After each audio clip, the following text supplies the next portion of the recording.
नमस्कार मैत्रिणींनो, आजचा हा व्हिडिओ प्रत्येक महिलेसाठी आहे, जिला सकाळी उठल्यावर पहिलं पाऊल टाकताना टाचेमध्ये वेदना होतात.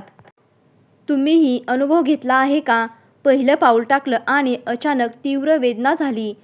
तर हा व्हिडिओ शेवटपर्यंत नक्की बघा, कारण आज आपण टाचदुखीचं मुख्य कारण आणि कायमचा उपाय जाणून घेणार आहोत.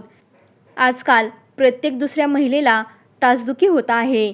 घरकाम करणाऱ्या महिला, जॉब करणाऱ्या महिला, जास्त वेळ उभं राहणाऱ्या महिला यांना ही छोटी समस्या वाटते, पण दुर्लक्ष केलं तर चालणंही कठीण होतं.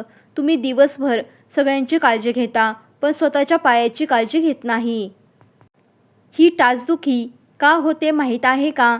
जास्त वेळ उभं राहणं, हाय हील्स वापरणं, वजन वाढणं, पायाची चुकीची रचना, त्याचप्रमाणे व्हिटॅमिन डी आणि कॅल्शियमची कमतरता.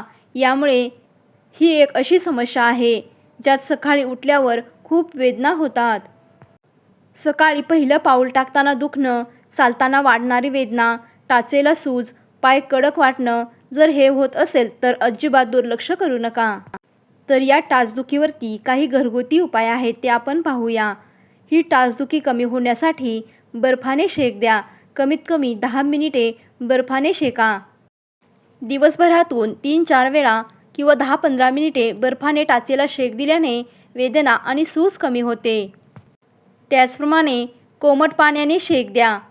कोमट पाण्यामध्ये 2 ते 3 चमचे मीठ टाकून त्यामध्ये 15 ते 20 मिनिटे पाय भिजवून ठेवल्याने स्नायूंना आराम मिळतो.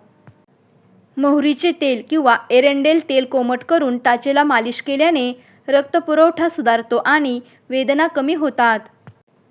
मऊ सोल असलेल्या चपला किंवा बूट वापरा. कडक जमिनीवरती अनवाणी चालणे टाळा.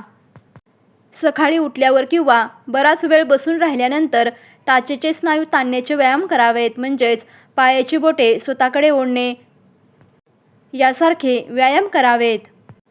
लसूण आणि दुधाचा उपाय.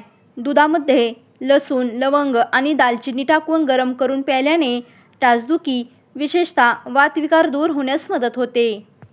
अतिशय साधे सोपे असे हे उपाय आहेत, त्यामुळे आवर्जून महिलांनी हे उपाय नक्की करून पहा आणि तुमची टाचदुखी नक्की कमी होईल.